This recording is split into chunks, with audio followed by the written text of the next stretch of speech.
이 시간 하나님의 말씀은 에스라서 8장 31절부터 36절까지입니다.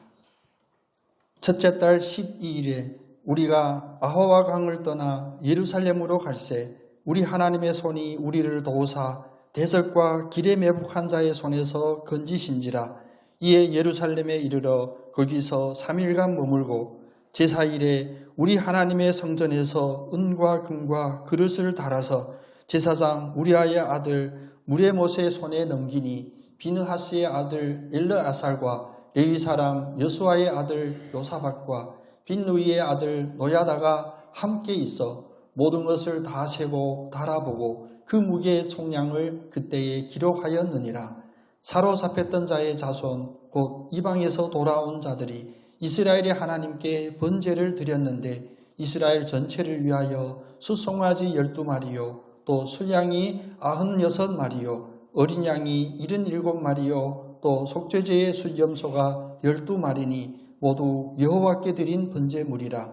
우리가 또 왕의 조서를 왕의 총독들과 유브라데 강 건너편 총독들에게 넘겨주매 그들이 백성과 하나님의 성전을 도왔느니라. 아멘. 모든 십자가의 군병들에게 주님이 함께 하시는 은혜가 있기를 소원합니다. 어린 십자가 군병 이제 날마다 커감이 보이고 매주마다 달라짐이 보입니다. 우리 옆 사람 축복하면서 인사하겠습니다. 하나님은 하나님을 찾는 자에게 도움을 주십니다. 아멘. 1896년 영국에서 몇 명의 선교사들이 단기 선교로 이제 한국 서울에 왔습니다.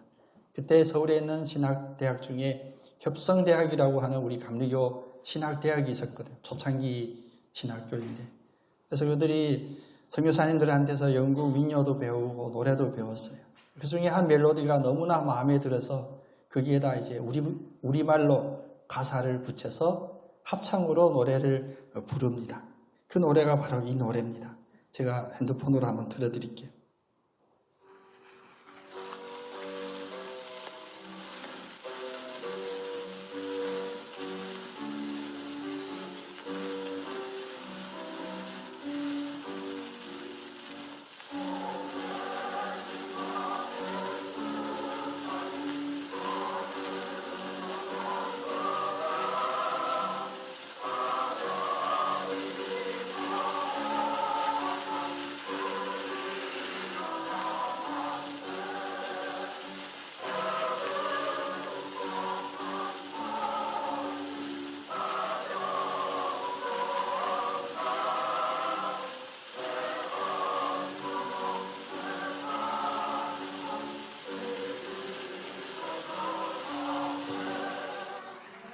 아멘. 익숙한 멜로디, 익숙한 가사죠. 두 곳이 하나로 합쳐진 느낌이었죠. 이 합창이 불려진 이후로 교회에서 많은 이들이 따라 부르기 시작합니다. 그래서 1907년에 윤치호가 편찬한 찬미가라고 하는 찬송집이 있었는데 거기에 제14장으로 이 곡이 수록이 됩니다. 동해물과 백두산이 마르고 닳도록 하나님이 보호하사 우리 대한 만세. 이것은 찬송가였습니다. 이 찬송가가 나중에 불려지고 물론 일제는 못 부르게 했지만 석 뒤에 1935년에 안익태 선생이 다시 바꿔서 편곡을 다시 해서 우리가 지금 불려지는 이 애국가로 우리가 불려지고 있습니다. 오늘 갑자기 이 애국가를 여러분 앞에 언급하고 제가 이게 인터넷 찾으면 그 당시 이제 막 잡음이 들리든 노이즈가 들리는 그 녹음도 들을 수가 있었어요. 제가 혼자 들을 때는 마음이 울컥하는 감동이 있었는데 전달이 제대로 못된 것 같아서 좀 안타깝기도 해요. 그런데 이 애국가가 찬송가였다는 이 중요한 사실을 오늘 여러분과 함께 나누고자 합니다. 하나님이 보호하사 우리 대한 만세. 하나님이 지켜주셔야 우리의 나라도 있게 되고 그 나라가 있으므로 우리가 애국하게 되는 것입니다. 그래서 이 애국가는 그냥 정치적인 어떤 국가적인 그런 고백이 아니라 여기는 신앙이 담겨져 있는 고백, 하나님께 감사가 담겨져 있는 그런 고백으로 우리 불려져야 됩니다. 요즘 저도 제 눈을 의심하지만 애국가가 불려지는데 거수도 안 하고 있는 인물들도 뉴스에 비치더라고요. 물론 거기에 대해서 제가 비판하고 뭐 하려고 하는 게 아니에요. 우리 교회 안에서 애국가가 불려질 때 대한민국이라고 하는 이 나라가 먼저 생각나는 것이 아니라 하나님이 보호하셔서 오늘 우리가 있고 이 나라가 있다라고 하는 이 감사의 고백이 우리 안에 울려 퍼지기를 원합니다. 꼭 마치 이 애국가는 오늘 함께 읽었던 이 본문 말씀과 마찬가지의 배경을 가지고 있습니다. 이스라엘 백성이 드디어 바벨론 아하와 강을 건너 자기들의 본 고향이었고 하나님의 임재가 있었던 예루살렘으로 돌아오게 되는데 그 시간이 3개월 반, 어떤 이는 4개월이 걸렸다고 해요. 에스라의 인도하에서 예루살렘으로 다시 돌아와서 이제 성전을 건축하고 그들의 마음에 가장 크게 감동으로 남는 것이 무엇이냐? 우리나라가 다시 세워졌다가 아니라 하나님이 보호하셨다. 오늘 말씀에서 31절에서 말하죠. 하나님의 손이 우리를 도우사, 하나님이 우리를 보호하사 오늘 이 자리, 이 영광의 자리, 이 안일한 자리, 우리의 힘이 되는 이 자리가 이루어졌다라고 고백하는 것입니다. 우리의 이 고백은 특별한 국가 행사에만 애국가를 부르는 것이 아니라 여러분의 가정에서, 여러분의 일터에서, 여러분이 일하고 있는, 호흡하고 있는 모든 자리에서 하나님이 보호하사, 하나님의 손이 우리를 도우사, 하나님의 손이 나를 도우사라고 하는 이 감사의 제목을 온전히 올려드리기를 원합니다. 이 믿음의 고백을 회복하기 위해서는 사실 많은 것이 필요한 것이 아닙니다. 첫 번째가 무엇이냐? 두 가지가 필요한데 그 첫 번째는 우리 한 목소리로 함께 고백하겠습니다. 하나님의 도우심을 인정해야 합니다. 아멘. 하나님의 도우심을 인정한다. 글로 따져보면 어려운 문장이 아니에요. 근데 우리의 삶을 보면 그렇게 어려운 것입니다. 우리가 지금 주일날 예배드리는 우리도 마찬가지예요. 물론 예배드리지 않는 이들, 예수를 비난하고 대적하는 이들은 더 말할 것도 없지만 하나님의 도우심을 인정하는 이 일이 그렇게 어려운 일이에요. 이것은 믿음의 일이고 영적인 일이기 때문입니다. 세상은 우리에게 무엇을 가르치냐? 네가 만약 이 능력을 갖춰야만이 그 능력으로 네가 살아날 수 있다. 그걸 가르쳐요. 그런데 그것이 우리의 현실에 맞을까요? 어제도 어느 성도님하고 이런저런 이야기를 나눴습니다. 세상이 다 열심히 살아요. 다 열심히 살아요. 그래서 한국에 와서 제가 가장 인상적으로 들었던 것은 뭐냐면 후배가 선배를 만나면 허리 꺾으며 인사하면서 열심히 하겠습니다 이러더라고요. 그때부터 제 질문이 하나 있었어요. 저 친구가 무엇을 어떻게 열심히 하겠다는 거지? 근데 언제 TV 이제 오래됐습니다. TV 봤더니 말을 이렇게 거치게 하는 여배우 한 명이 있습니다. 전라도의 배우. 근데 후배가 거기서 열심히 하겠습니다 했더니 딱 잡아 세우고 하더라고. 똑바로 말해. 무엇을 열심히 할 건지.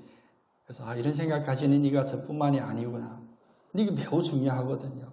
우리가 열심히 해서 잘 살 수 있고 건강할 수 있다면 이 세상에 왜 이런 일들이 우리 앞에 펼쳐지겠습니까? 다 열심히 해요. 그런데 그 열심이 무엇을 의지하고 하는 열심인지 또 무엇을 향하여 달려가는지 이것을 온전히 깨닫지 못하면 우리는 성경에 말씀하듯이 우리의 영혼이 혼미해서 분주하고 열심은 하지만 무엇에 분주하고 무엇에 열심을 내는지를 알지 못하고 하는 거예요. 요즘 다 바쁘죠. 어제 그 얘기도 했어요. 요즘 카페에 가끔 가게 됩니다. 그러면 하도 이제 점점 데시벨이 올라가가지고요. 제 옆 테이블에 아주머니들이 몇 명 앉아 얘기하는 걸 들으려고 한 게 아니라 들리는 거예요. 그래서 한참 많이 웃었습니다. 네 분이 앉아 이야기하는데 어떤 주제가 없습니다. 다들 떠들어요.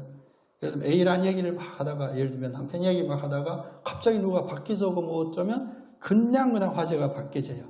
그리고 또 네 명이 다 그 화제 얘기하다가 결국은 열심히 자기 하고 싶은 얘기만 하고 별 의미가 없어요. 열심히 자기 떠들고 싶은 거 떠들고 오늘 너무 좋았다. 기분 좋았다. 이러고 가시더라고요. 그분들한테 어떤 도움이 되는지 저는 알지 못합니다. 그러나 제가 하나님의 말씀을 가지고 힘들고 어려운 사람들 혹은 방향을 잃은 자들에게 방향을 가르쳐야 될 그런 목사의 직분을 가졌다면 늘 고민하는 게 그것입니다. 우리의 방향이 맞는지, 우리가 주목하는 것이 맞는지, 그러면 무엇을 열심히 하는가 하는 이 문제 중에 가장 중요한, 가장 기본이 되는 것이 무엇이냐? 바로 하나님의 주권을 인정하는 것입니다. 진심으로 인정하는 것입니다. 오늘 여기 오실 때 걸어오신 분도 계시고 운전하고 오신 분도 계시고 그렇죠. 신권사님만 그렇게 오신 줄 믿습니다. 오늘 오기 진짜 싫었는데 오신 분도 계시죠. 대답 안 하셔도 합니다. 저도 힘들었습니다. 야, 주일 한 번만 쉬었으면 좋겠다 하는데 어느 우스갯소리처럼 네가 담임 목사인데 설교해야 되는데 네가 안 나가면 어떡하냐. 우리가 지금 이 자리에 있는, 우리가 살고 있는 모든 그 순간의 그 자리가 우리의 열심으로 나의 능력으로 이루어진 게 하나도 없습니다. 전부 다 하나님이 만지시고 하나님이 하시는 그 일입니다. 그래서 오늘도 에스라를 통하여 하나님이 말씀을 주는 것이 무엇이냐. 이 백성들이 그렇게 꿈에 그리던 나라의 회복, 성전의 재건, 그 아름다운 상황 속에서 하나님이 무엇이라고 그들에게 말씀해 주시냐. 하나님의 손이 우리를 도우사 대적과 길에 매복한 자의 손에서 건지신지라. 대적도 이길 힘이 없습니다. 왜? 이스라엘 백성은 싸워본 적이 없는 군인들이 아니거든요. 그런데 매복한 자는 더구나 이길 수가 없습니다. 눈에 보이지 않고 숨어있는 자들에게. 그러나 하나님이 우리를 인도하시고 도우셔서 오늘 이 자리에 섰습니다라는 이 고백이 하나님이 가장 기뻐하는 그 고백인 것입니다.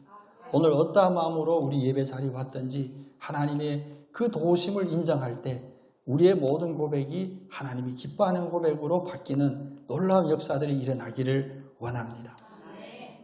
우리 근대사를 공부하다 보면 근대사의 가장 치욕스러운 날이 어디냐?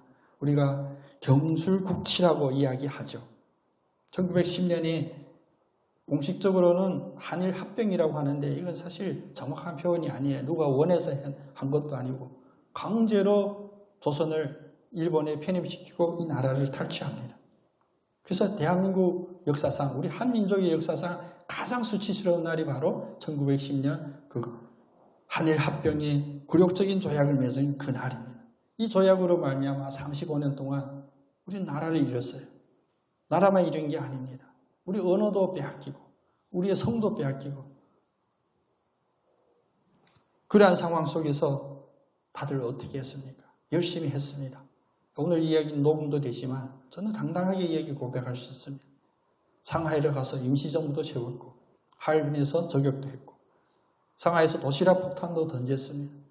우리는 이 나라를 지키고자 하는 그래도 나라를 잊지 않는 그런 용사들이 있었으면 우리는 늘 길입니다. 동상도 각처에 세워져 있고 근데 우리가 정확히 봐야 되는 것은 그것이 3년차 5년차가 아니라 35년쯤 됐을 때 그 지점을 우리가 바라볼 수 있는 그런 안목을 가져야 됩니다. 35년쯤 지냈을 때 1940년이 넘었을 때 그 독립투사들도 다 사분오열이 됐습니다. 이 이야기를 잘 안 하거든요. 초창기 이야기만 해요. 예. 그래서 공산진영에 넘어간 이들도 있고 소련으로 넘어가고 중국 공산당의 팔로군에 넘어간 이들도 많이 있었어요. 그래서 사실 첫 시작에 우리의 독립을 위했던 독립투사들이 순수 우리나라를 위하여 독립을 위하여 간절하게 목숨 걸고 싸웠던 이들은 사실 얼마 안 남았어요. 다 와해가 됐고 많은 이들이 포기도 했습니다. 안 되나 보다. 왜? 3년도 아니고 10년도 아니고 35년이 지난 그 지점에 그런데 그때 어떤 일이 일어났습니까? 갑자기 광복이 된 거예요. 일본이 투항한다고 방송을 얘기해요. 근데 그 방송을 듣다가 놀란 사람들 얼마나 많은지 모릅니다. 8월 15일 날 일본 천황이 그 방송을 했는데 그 다음 날에 한국의 소식이 전해져요. 조간신문에 그것이 크게 난 거예요. 서울에 어떤 좀 먹고 살만한 양반인가 봐요. 신문도 구독해 봤으니까. 아침에 눈 뜨고 그냥 비몽사몽 화장실 가면서 조간신문을 손에 잡고 화장실에 갔대요. 옛날 우리 어르신들 그랬잖아요. 그래서 자리 잡고 앉아서 신문 펼쳤는데 일본이 투항했다 해가지고 그 변기통에 빠진 사건도 있다. 너무 놀라가지고. 왜 그렇게 놀랐을까요? 우리의 해방은 그 누가 감히 자랑할 수가 없습니다. 내가 열심히 노력해서 이 광복을 이뤘습니다 라고 이야기할 사람은 한 사람도 없습니다. 물론 각자 자기의 어떤 유불리를 따져서 진영 논리로 어떠한 인물들을 내세우기를 좋아하는데 저는 감히 담대히 얘기합니다. 8월 10월 광복의 그날을 위하여 누가 결정적인 역할을 했다고 어떤 인물도 그 이야기를 할 수가 없습니다. 그래서 어느 역사학자는 이렇게 표현합니다. 8월 10월 그 해방은 무엇이냐? 이 해방은 도둑같이 하늘에서 내려온 선물이다. 저도 한번 독재적으로 고백을 강요 한번 해보겠습니다. 여러분 이 고백 한번 우리 입술로 한번 고백해 봅시다. 이 해방은 도둑같이 온 하늘의 선물이다. 이 고백은 좌파 고백, 우파 고백 따질 게 아닙니다. 이거는 하나님 앞에서 우리가 드려야 될 고백입니다. 알아야 할 것은 이 해방은 하늘에서 온 것이라는 것이다. 아무도 모르는 것을 아무도 꾸민 사람이 없기 때문이냐. 사람이 꾸미지 않으면 그것은 하늘에서 내려온 선물이다. 때문에 하늘에서 직접 우리 대한민국에 준 이 해방, 아무도 이에 대하여 공로를 주장할 중간적인 자는 없다. 어느 인물이 힘써서 된 것도 아니요 어느 파가 투쟁해서 된 것도 아니다. 그러므로 결론은 하늘에서 주신 선물이다. 일제의 이런 극심한 타박 속에서도 그래도 이런 고백을 할 수 있는 역사학자가 남아있었던 것은 무엇이었냐? 우리 언어도 빼앗기고 교육을 빼앗길 때 우리가 아무 힘도 없어서 저항할 수 있는 힘이 없었을 때 그래도 우리가 할 수 있었던 것이 무엇이냐? 소위 말하면 우리가 열심히 할 수 있었던 것은 근근히 우리말을 잊어버리지 않도록 골방에서 뒷방에서 우리 아이를 학교 보내지 않고 우리말을 가르쳐 주셨던 거예요. 그래서 동해물과 백두산이 마르고 닳도록 하느님이 보호하사 우리 대한 만세 이 노래가 잊혀지지 않고 1945년 광복의 그날에는 남과 북이 가리지 않고 남과 북이 동시에 이 노래를 불렀던 노래입니다. 하나님이 보호하사 우리는 힘이 없지만 하나님이 보호하시니 하늘에서 내려오는 선물이 있다는 것입니다. 여러분 이 말씀 가운데 오늘 하나님이 인정함으로 말미암아 여러분의 삶도 역전이 일어나는 그런 기적이 있기를 원합니다. 내가 어떻게 할 거지? 그런 생각 버리십시오. 지가 해봐야 뭐 하겠는데. 지 노력을 할 수 있었다면 오늘까지 왜 이 꼬라지인데. 근데 이 꼬라지 속에 무엇이 문제였냐? 어느 한순간도 진심으로 하나님이 나를 도우셔야만 이 일이 됩니다라는 이 철저하고 처절한 목숨과 바꿀 수 있는 그 고백을 드리지 않았던 거야. 늘 우리는 여지를 두었어요. 어떤 이들이 믿음이 좋아 보입니다. 그건 상대적이거든요. 99%까지 하나님을 신뢰한다? 또 엄청난 일이죠. 기적 같은 일이죠. 그럼에도 안 됩니다. 왜? 99%이기 때문에. 1%가 부족하기 때문에. 목사님은 그렇게 사냐? 이런 질문을 하시면 안 됩니다. 전 지금 제 삶을 여러분 앞에 소개해드리는 게 아니라 하나님이 성경에 쓰신 그 원리를 우리들에게 공포하는 거예요. 저도 그렇게 살아야 되고 여러분들도 그렇게 살아야 돼요. 100% 하나님의 은혜. 그래도 저도 조금이라도 뭐 한 거 있지. 그러면 안 됩니다. 그러면 성전이 회복되지도 않고 성벽도 재건되지도 않고 우리의 삶의 놀라운 역사들, 특별히 하늘에서 내려온 이런 선물은 그 누구도 받을 수 없습니다. 하늘에서 내려오는 선물을 온전히 사모하는 분들에게 다시 한번 하나님의 이 주권을 고백하는 강하고 처절한 그 고백이 회복되기를 축복합니다. 두 번째로 하나님이 우리를 도우십니다. 하나님의 도움만이 유일한 도움입니다라는 이 하나님의 권세, 섭리를 인정할 때 두 번째 우리가 해야 될 것은 무엇이냐? 함께 고백하겠습니다. 바로 예배하고 감사하는 일입니다. 아멘. 흔히 하나, 둘, 셋, 세 가지를 이야기하는데 오늘은 쉬워요. 하나님의 주권을 인정하고 두 번째 우리가 해야 될 것은 뭐냐? 열심이 아닙니다. 우리가 해야 될 것은 열심이 아니라 바로 하나님을 예배하고 하나님께 감사하는 것입니다. 바빌론에서 70년의 포로를 마치고 돌아온 이들이 하나님이 그들을 풀어준 것을 처절하게 절감했을 때 하나님 앞에 했던 가장 먼저 한 일이 무엇이냐? 우리 35절에 보면 사로잡혔던 자들이 이방에서 돌아오고 이스라엘 하나님께 번제를 드렸는데 모두가 여호와께 드린 번제물이라.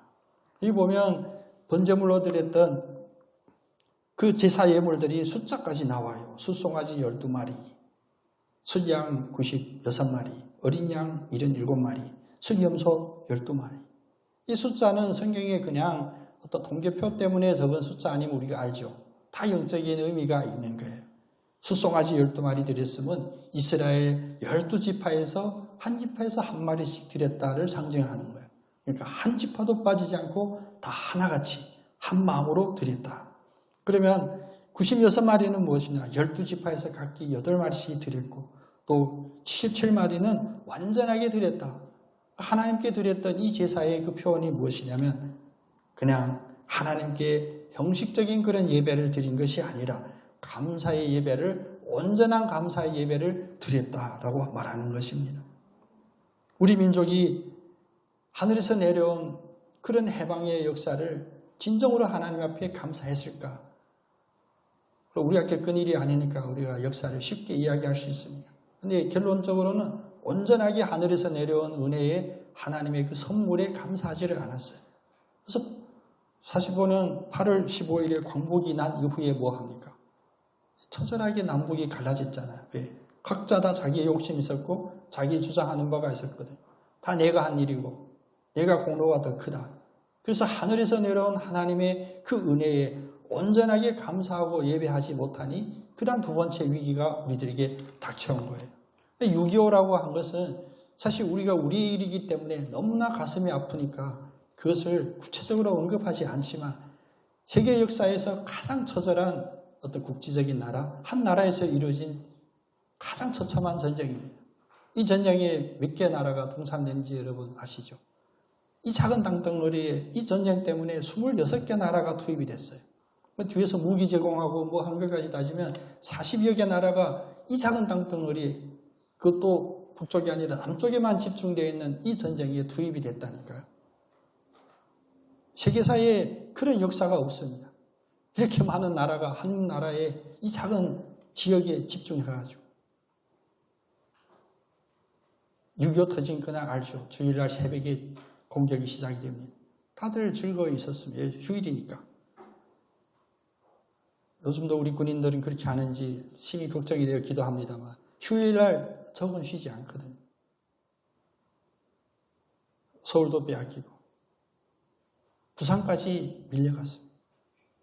부산까지 밀려가. 그 상황 속에서 뭘 해야 됩니까? 여러분 중간에 매우 중요한 사건 하나는 있습니다. 부산까지 밀려가 있어서 이제 어디 해외 어디로 가나 망명 정부를 어디다 세워야 되나 그 상황 속에서 그 부산에서 일어났던 매우 중요한 사건이 있는데 우리가 잊어버렸습니다. 그 사건이 뭐냐? 바로 초량교회에서 교회 지도자들이 모여 구국기도회를 시작합니다. 막다른 골목에 이르렀으니 이 나라를 이제 하나님께 맡겨야만 된다라는 그 고백이 터져나온 거예요. 그 구국기도회를 3일 했는데 어떤 일이 일어나냐? 유엔에서 연합군을 파견하고 인천에 연합군이 상륙합니다. 그래서 6.25의 그 전쟁 상황이 완전히 반전을 가지게 된 겁니다. 이 공로에 대하여 여러 사람들이 이야기를 합니다. 혹은 어떤 자들은 아예 이야기를 하지 않습니다. 단지 인천에 유엔군이 상륙했던 그 일만 이야기하는데 이 앞에 부산 초량교회에서 이 나라와 민족을 위하여 처절하게 하나님께 예배드렸던 그 구국기도회를 언급하지를 않는 거예요. 요즘도 우리는 위기다, 말세다 이런 이야기를 자수를 해요. 그런데 진정으로 위기를 느꼈냐라고 생각하면 그렇지를 않습니다. 왜? 나라와 민족을 위하여 간절히 기도하는 자들이 적거든요. 아직도 살만한 거예요. 맨날 죽겠다 죽는다 하지만 안 죽은 거예요. 아직도 여행을 바라는 거예요. 아직도 믿는 구석이 있게 된 겁니다. 우리 대한민국이 두 번의 이런 만국의 위기에 처했을 때 하나님이 하늘로부터 직접 역사하여 구해졌던 것. 또 하나, 이 땅에서 우리 인간이 할 수 있는 것은 무엇이냐? 열심이 아니라 감사와 예배를 회복하고자 간절히 간구했을 때 하나님께서 응답해 주시고 이것을 풀어주셨습니다. 오늘도 우리의 상황은 만만치 않습니다. 단지 이념적인 충돌 그런 상황뿐이 아닙니다. 이것은 영적인 상황이거든요. 영적인 위기에 우리에 빠져 있습니다. 광고 시간에 언급하겠지만 그래서 그나마 그래도 좀 깨어있는 지도자들이 교회가 함께 모여서 기도하자. 왜? 이 나라의 위기, 교회의 위기는 오로지 하나님이 만져주심으로 하나님이 섭리하셔야만이 이것이 해결될 것을 깨닫기 때문이었습니다. 그래서 10월 27일 날 광화문에서 200만 성도가 모여서 함께 기도하려고 작정하고 준비하고 있답니다. 우린 제주에서는 갈 수가 없으니까 가실 분은 가실 수도 있습니다. 근데 저는 분명히 못 갑니다. 저는 그 시간에 교회 예배를 인도해야 되니까. 그래서 제주 교회는 어떻게 하냐? 영락교회에서 우리 모여서 기도하자. 근데 또 그날 우리 찬양제 또 찬양제를 찬양해야 될 그날하고 겹치게 되는데 내적인 갈등을 겪으면서 주보에 광고를 올렸었습니다. 우리 찬양할 이들은 찬양하고, 근데 찬양할 때 어떤 마음으로 하냐? 바로 우리가 이 나라와 민족을 위하여 하나님께 기도하는데 하나님께 이 예배와 찬양이 회복됐을 때 하나님이 하늘로부터 내려주시는 그 선물이 우리에게 임할 줄 믿는 그런 믿음으로 우리를 찬양하기를 원하는 마음, 그 마음 품기를 원합니다. 그래서 우리 박명식 원사님 선곡도 참 잘해주셨는데 시선, 하나님의 시선으로 우리의 모든 위기 상황을 바라보자라는 그런 믿음의 고백을 드리고자 하는 겁니다. 어렵다, 힘들다, 그것을 토로하는 건 쉽습니다. 왜? 상황에 대한 나열은 쉽거든요. 조금 생각 있는 사람들은 그 원인에 대한 분석도 합니다. 왜 그렇게 됐을까? 원인 분석까지도 괜찮아요. 그런데 상처되고 마음에 자기 일이 아니라 쉽게 얘기한다라고 얘기할 수도 있지만 가장 충격적인 대답은 뭐냐? 그 원인을 분석하면 뭐 합니까? 그 사실을 나열해서 어떤 도움이 될까요? 아닙니다. 해결해야 되잖아요. 해결받아야 되잖아요. 왜 그렇게 됐는지는 그 이야기 안 해도 됩니다. 이것이 위기인데 그 해결책이 뭐냐가 중요하죠. 정답은 간단합니다. 하나님이 도우셔야 이게 해결이 됩니다. 그런데 우리가 진심으로 하나님이 도우셔야만이 일이 해결된다라는 그 고백을 진심으로 드리지 못하는 우리, 죄된 우리, 그리고 마귀는 늘 틈탑니다. 예배드리고 결단하려고 하면 마귀가 틈타죠. 오늘까지 도청 앞에서 금식 기도하는 그 전도사님의 기도, 어제 그 마지막 하루를 앞두고도 이 마귀 사탄이 공격하는 거예요. 갑자기 대상이 뒤틀려서 119 불러서 병원에 다녀온대. 그 방에 13명 정도가 있거든요. 저희들이 저도 고백했습니다. 이것은 영적인 전쟁이다. 119가 병원에 가서 해결할 일이 아니잖아요. 하나님은 다 아십니다. 동성하는 그 텐트 안에서 어떤 일이 있는지는 하나님만이 아십니다. 금식하는 전도사님도 몰라요. 그래서 3시간 다들 이제 해이해지고 내일이 아니니까 3시간 동안 합심하여 기도하고 하나님께 구했더니 그런 일이 없듯이 해결이 됐고 오늘까지 온전히 금식을 마칠 수 있다고 이 카톡으로 올렸더라고요. 하나님을 전적으로 믿겠습니다라고 하는 결단은 조금의 여지도 허용하지를 않아요. 그래서 어제 어느 성도님하고 제가 표현했는데 잘한 거 하나, 실수한 거 하나 있었습니다.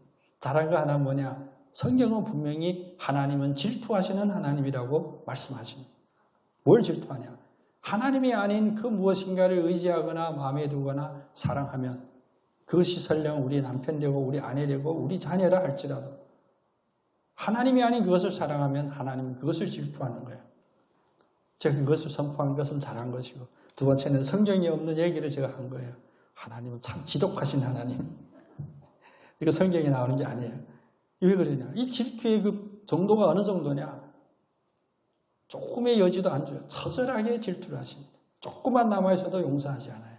그래서 우리가 차라리 하나님 모르고 살면 그런 대로 이 세상 살다가 죽었는데 고통도 없어요. 죽는 걸 죽는 줄 모르니까. 그런데 하나님은 우리를 사랑하사 깨닫게 하셨는데 이제부터 우리의 어려움이 시작되는 거예요. 왜 하나님을 믿고 예수 믿고 나니 이렇게 더 어려울까? 고난이 더 많을까? 온전히 하나님의 주권을 100% 인정하도록 우리를 연단시키고 훈련시켜서 하나님께 드리는 감사와 예배가 온전하고 거룩하기를 하나님이 훈련시키는 거예요. 왜? 자기 자녀니까. 사랑하는 자기의 자녀니까. 살리려고, 구원하려고. 남의 자녀면 관심 없어요. 뭐 그러든지 말든지. 여러분 지금 겪는 모든 어려움 속에서 진정으로 하나님께 감사하고 예배하고, 그래서 이 어려움 때문에 새롭게 도전하고 새롭게 시작하는 그 축복이 있기를 원합니다. 하나님이 우리를 사랑하사, 우리를 보호하사, 하나님의 주권 안에 온전히 우리가 붙잡힘 받게 하기 위하여 오늘 우리에게 이것이 기쁜 일이든 기쁘지 않든, 내 마음에 들든 들지 않든 이 일을 우리들에게 허락해 주심을 온전히 믿으시고 고백하기를 원합니다. 그래서 나홈서 1장 7절에는 고백합니다. 여호와는 선하시며 환난 날에 산성이시라. 그는 자기에게 피하는 자를 아시느니라. 하나님은 선하시대요. 근데 이 선하심이 언제 드러나냐? 환난 날에 산성으로 드러나는 거예요. 환난이 없으면 산성을 만나지도 않거든요. 그래서 주님께서 요한복음 14장에 직접 얘기합니다. 내가 길이요 진리요 생명을 이야기하면서 너희의 마음에 근심하지 말라. 하나님을 믿으니 또 나를 믿으라. 믿는 대상이 두 번 나오잖아요. 삼위일체를 다 언급해요. 하나님을 믿고 그럼 충분한데 우리의 연약함을 아시고 우리의 믿음의 연약함을 아시고 하나님을 믿고 내 눈에 지금 보이게 드러난 성육신하신 이 주님을 나를 믿으라. 그리고 12절에 요한복음 14장 12절에 더 힘이 되는 우리에게 말씀을 해주십니다. 부활승천을 예고하시면서 내가 진실로 진실로 너희에게 이르노니 나를 믿는 자는 내가 하는 일도 그도 할 것이요 또한 그보다 큰 일도 하리니 이는 내가 아버지께로 감이니라. 아멘이 더 강하게 드려야 되는데 혹시 어디에서 여러분 주소하셨어요? 내가 그보다 더 큰 일을 하리라는 아멘 할 수 있는데 마지막 마무리 보십시오. 내가 아버지께로 감이니라. 지금 우리의 상황이 뭡니까? 우리는 성령실에 살고 있잖아요. 예수님이 지금 우리에게 직접 나타나지를 않아요. 아버지께로 감이니라. 이 기간을 온전히 승리하는 우리 되기를 원합니다. 꼭 마치 이스라엘 백성이 70년 동안 바벨론의 포로로 잡혀있는 그 흑암의 기간처럼 우리가 주님 응답해 주시기를 원합니다. 아니면 저에게 들려주시기를 원합니다. 보여주시기를 원합니다. 라고 하지만 왜 하나님이 침묵하실까? 하나님은 진짜 계실까? 왜 우리 눈에 안 보이지? 그 상황입니다. 주님께서 승천하셨을 때 이 기간에 무엇이 우리들에게 이루어지냐? 바로 믿는 자에게 그 하는 일이 큰 일을 할 것이고 주님이 하셨던 그 일보다 더 큰 일을 할 것이라는 이 약속이 드러날 복된 기간인 것입니다. 오늘 주님이 주시는 이 말씀 가운데 에스라를 통하여 사실 구색도 갖추지 못하고 포로로 표현이 좀 거칩니다만 거지같이 돌아왔던 이스라엘 백성이 왜 도시 살아날 수가 있었냐? 하나님이 도우심을 온전히 인정하고 그에게 감사와 예배를 온전히 드렸을 때 오늘 그들에게 회복되는 이 역사가 그냥 역사책에 기록된 역사가 아니라 오늘도 수고하고 근심하고 또 불평하고 불만한 마음을 가지고 주님 앞에 예배하러 나온 모든 심령들이 다 해방받고 주님의 보호하사 오늘의 내가 있습니다라고 고백하는 고백이 넘치는 심령이 되기를 원합니다. 오직 성경 오직 그리스도 오직 은혜 제주 반석교회 주의 말씀